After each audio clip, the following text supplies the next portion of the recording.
నన్ను ఇక్కడికెందుకు పిలిచినట్టు? నేను నీతో ఒక ముఖ్యమైన విషయం మాట్లాడాలి. చెప్పు. I think I'm pregnant. దానికేంటి ఇప్పుడు? పెళ్ళైన వాళ్ళు ప్రెగ్నెంట్ అవుతూనే ఉంటారు, అది నార్మలే. ఇది నార్మల్ కాదు. ఐ థింక్ ఇది మన బిడ్డ. ఇది మన బిడ్డే. ఆగాగు ఒక్క నిమిషం. నువ్వేమంటున్నావు? ఆ బిడ్డ మన ఇద్దరి బిడ్డ అనా? అవును, ఇది మన బిడ్డే. షిట్. సరే ఓకే, మనం ఒక పని చేద్దాం. రేపు ఒక క్లినిక్ తీసుకువెళ్తాను, అక్కడ అబార్షన్ చేయించుకో, సరేనా? నీకేమైనా బుద్ధి పోయిందా ఏంటి? నువ్వు మన బిడ్డని చంపాలనుకుంటున్నావా? అసలు నువ్వెలా ఇలా అది తప్ప మాట్లాడగలుగుతున్నావు? మనకి ఇంకేం దారుందని? అనురాగ్ తెలిసిందంటే మన ఇద్దరిని చంపేస్తాడు, అలాగే మన బిడ్డని కూడా.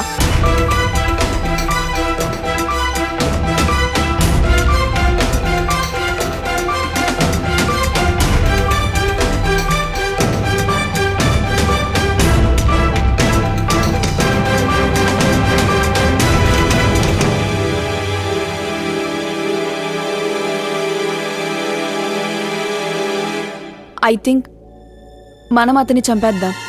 ఏంటి? అవును. నీకేమన్నా పిచ్చి పట్టిందా? ఇంకేం చేయగలం? మన బిడ్డ కోసం అతన్ని చంపాల్సిందే, అదే సరి.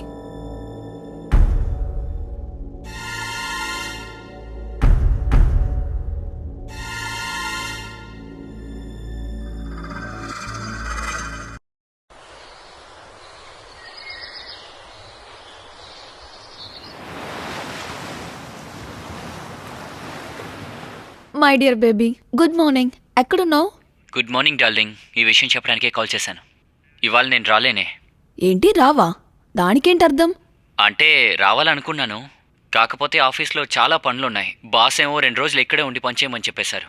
This is not fair Anurag. నెలల తరబడి నువ్వు ఇంటి వైపు కూడా రావడం లేదు, మళ్ళీ ఇప్పుడు కూడా రానంటున్నావు. నీకు భార్య మీద శ్రద్ధే లేదా? నువ్వు అసలు నాకు కాలే చేయకు.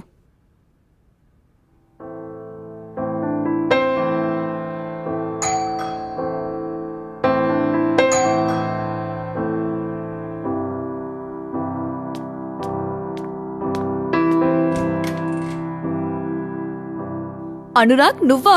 రాననే కదా చెప్పావు, ఇప్పుడెలా వచ్చావు? డార్లింగ్, నీకు సర్ప్రైజ్ ఇచ్చానే. ఇదిగో నీ ఫేస్ మీద ఈ ఆనందం చూడ్డానికి. అలాగా? Naughty boy. సరే, లోపలికి రానిస్తావా, ఇక్కడే నిలబెడతావా? ఇది నీ ఇల్లే అనురాగ్, రా. అఫ్ కోర్స్ ఇది నా ఇల్లే.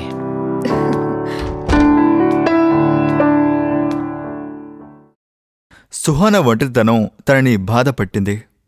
కాని అనురాగ్ వయసులో ఉన్న అందమైన భార్యని వదిలేసి డబ్బులు సంపాదించే రేసులో పరిగెట్టాడు. నమస్కారం, నేను అజయ్ యాదవ్.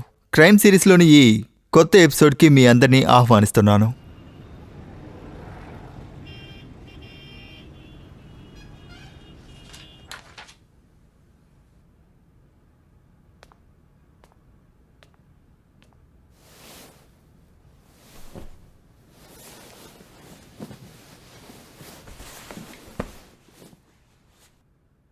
నేను నీతో ఒకటి చెప్పాలి. చెప్పు. ఇప్పుడు నువ్వు వచ్చేసావు కదా, ఒక నెలంతా నువ్వు ఇక్కడే ఉండు. అది కాదే అనురాగ్, నేను ఎక్కడికి పోనివ్వను. నేను బాగా కష్టపడితే 15 రోజులు సెలవులు ఇచ్చారు నాకు. నువ్వెప్పుడు ఇలాగే చెప్తూ ఉంటావు. నా గురించి నువ్వెప్పుడూ ఆలోచించవు. నిజమేలే, నీ గురించి అస్సలు ఆలోచించను. ఎందుకంటే నేను మన ఇద్దరి గురించి ఆలోచిస్తాను. ఇవాళ నేను కష్టపడితే రేపు మన ఇద్దరి జీవితాలు బాగుంటాయి. రోజుకి నేనెలా లోన్లీగా ఫీల్ అవుతున్నాను నీకు తెలుసా? సరే డార్లింగ్, ఐఎమ్ సారీ. కానీ ఇక నుంచి నువ్వు లోన్లీగా ఫీల్ అవ్వాల్సిన అవసరం లేదు. అదెలాగా? రాధా అంటే తెలుసా నీకు? బెనారస్లో ఉంటారే. ఆవిడ కొడుకు రాబోతున్నాడు. ఇక్కడే ఉంటూ గవర్నమెంట్ ఎగ్జామ్కి ప్రిపేర్ అవబోతున్నాడు. వాడు నీకు కంపెనీ ఇస్తాడు. ఇప్పుడు ఈ బుక్స్ అంతా తీసి పక్కన పెట్టి ఇప్పుడు నాతో కొంచెం టైం స్పెండ్ చేయండి. Love you. పడుకోండి, నాకు నిద్ర వస్తుంది. Good night.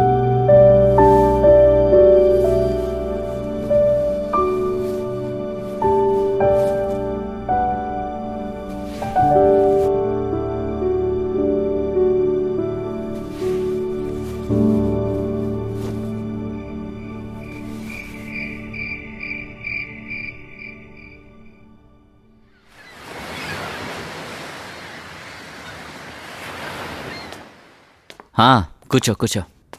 చాలా బాగుందన్నయ్య. ఇల్లు చాలా చాలా బాగుంది. ఇవన్నీ మీ వదిన చేసిన పనేరా? ఇంకేంటి, అందరూ బాగున్నారా? అందరం బాగున్నాం. అవును, వదినెక్కడా? కిచెన్లో ఉంది, అదిగో వచ్చేసింది. ఇదిగోండి నీళ్ళు. నమస్కారం వదిన. నమస్కారం. ఇంకేంటి విషయాలు? అంతా మామూలే వదిన. రా కూర్చో. ఇంకా అత్తయ్య ఎలా ఉన్నారు? చాలా బాగున్నారు. మిమ్మల్ని అడిగినట్టు చెప్పమన్నారు. అలాగా? సరేరా తమ్ముడు, ఇక నుంచి ఇదే నీ ఇల్లు, తిను నీ వదిన. ఇక నుంచి మీరు మాత్రమే. నేనైతే ఇంట్లో ఉండను. మీ అన్నయ్యకి నా కోసం టైమే లేదు. ఎప్పుడు చూసినా వర్క్ వర్క్ వర్కే. నా మీద శ్రద్ధే లేదు. ఏంటన్నయ్య, వదినకి కోపం తెప్పిస్తున్నట్టున్నారు? ఏం ఉద్యోగం చేసుకోవద్దా? చెయ్యి, నా కోసం అప్పుడప్పుడు టైం స్పెండ్ చెయ్యి. Point noted madam. Let's see.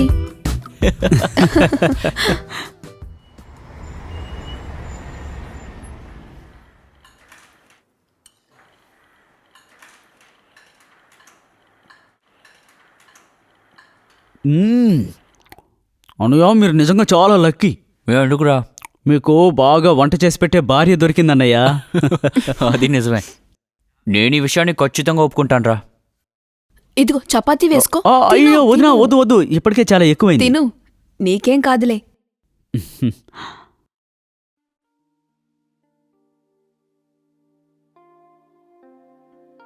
Suhana, ఈరోజు రాత్రి ఈ ఫ్లైట్లో నేను ఢిల్లీకి వెళ్ళాలి. మళ్ళీనా? నీకిద్దంతా ఎప్పట్లానే అలవాటైపోయింది. ఈ రోజే కదా నువ్వు వచ్చావు. అర్జెంట్ పనుందే, ఖచ్చితంగా వెళ్ళాలి. అరే అన్నయ్య, ఇప్పుడు ఏంటి నువ్వైనా ఆయనకు చెప్పు అర్జున్. అన్నయ్య, వెళ్ళకండి. ఈ రోజే కదా వచ్చారు. అది కాదురా కబీర్, అర్జెంట్ పనుంది కాబట్టే వెళ్తున్నాను, లేకపోతే ఇక్కడే ఉంటాను. కానీ ఏం చేస్తాం, వెళ్ళాలిగా. సుహానా, హే నిన్నే. వదిలేయండి. సరేలే, అయితే నువ్వు పని చెయ్యి. కబీర్ ఇప్పుడే కదా బనారస్కి వచ్చాడు. వాడు ఖచ్చితంగా ఈ ఊరిని చూసుండడు. వాడికి మన ఊరిని చూపించు, సరేనా? ఆ తర్వాత టైం ఇట్టే పాస్ అయిపోతుంది. సరే, మీరు చెప్పినట్టు చేస్తాను. గుడ్. తర్వాత కబీర్, వదన్నే చాలా జాగ్రత్తగా నువ్వే చూసుకోవాలి. తప్పకుండా అన్నయ్య, మీరేం కంగారు పడకండి. తను ఎప్పుడు నవ్వుతూ ఉండాలరా. అలాగే. కనీసం ఇప్పుడు నవ్వవే, నవ్వు.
యాక్చువల్గా కబీర్ సుహానా జీవితంలోకి ఒక ఫ్రెండ్ లాగా ఎంటర్ అయ్యాడు. ఇద్దరు కూడా చాలా దగ్గర అయ్యారు.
సారీ. ఇట్స్ ఓకే, తీసుకో కాఫీ.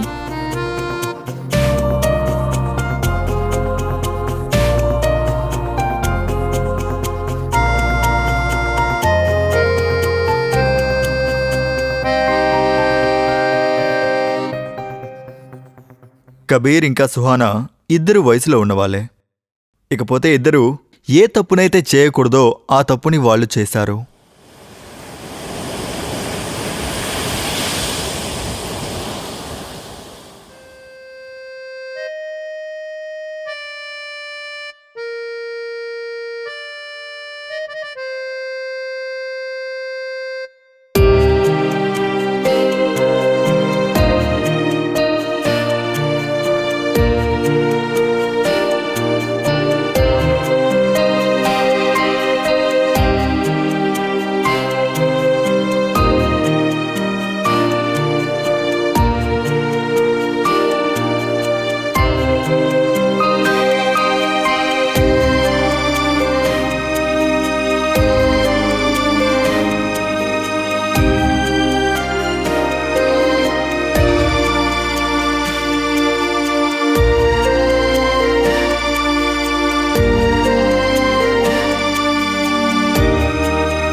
కొన్ని నెలల తర్వాత సుహానా కబీర్కి ఒక విషయాన్ని చెప్పడానికి టెర్రస్ మీదకి తీసుకువెళ్ళింది.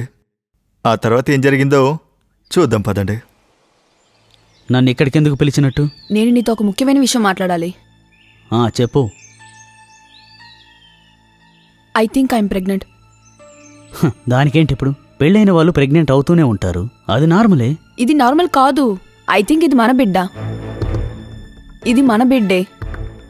ఏ ఆగాగు ఒక్క నిమిషం. నువ్వేమంటున్నావు? ఆ బిడ్డ మన ఇద్దరి బిడ్డ అనా? అవును, ఇది మన బిడ్డే. షిట్. సరే ఓకే, మనం ఒక పని చేద్దాం. రేపు ఒక క్లినిక్ తీసుకువెళ్తాను, అక్కడ అబార్షన్ చేయించుకో, సరేనా? నీకేమైనా బుద్ధి పోయిందా ఏంటి? నువ్వు మన బిడ్డని చంపాలనుకుంటున్నావా? అసలు నువ్వెలా ఇలా అది తప్ప మాట్లాడగలుగుతున్నావు? మనకి ఇంకేం దారుందని? అనురాగ్ తెలిసిందంటే మన ఇద్దరిని చంపేస్తాడు, అలాగే మన బిడ్డని కూడా.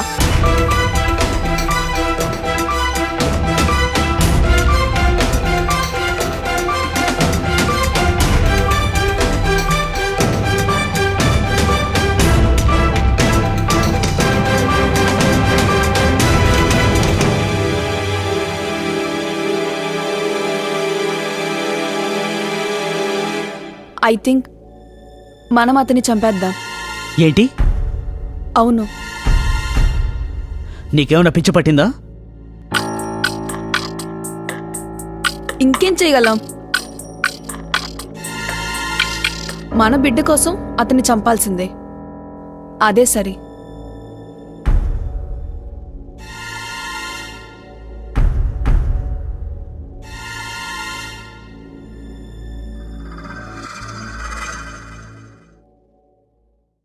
అనురాగ్కి ఇద్దరి గురించి ఈ విషయం తెలిసిన తర్వాత మనసు విరిగిపోయింది. ఒకరోజు రాత్రి ఎవ్వరూ ఊహించినటువంటి ఒక విషయం జరిగింది.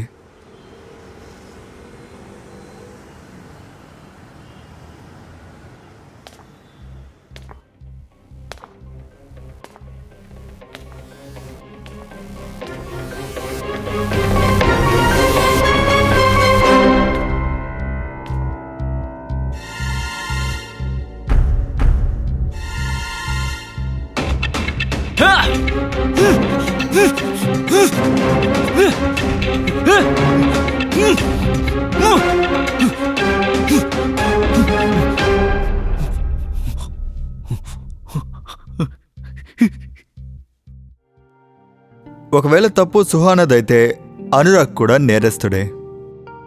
కొత్తగా పెళ్ళైన భార్యని ఇంట్లో వదిలి నెలల పాటు బయట పనిచేశారు. అతనికి పనే ముఖ్యమనుకుని వెళ్ళిపోయారు. సరే అయితే నెక్స్ట్ ఎపిసోడ్లో ఒక కొత్త కథతో మళ్ళీ కలుద్దాం. అంతవరకు జాగ్రత్తగా ఉండండి, కుటుంబంతో సంతోషంగా నవ్వుతూ ఉండండి. జై హింద్.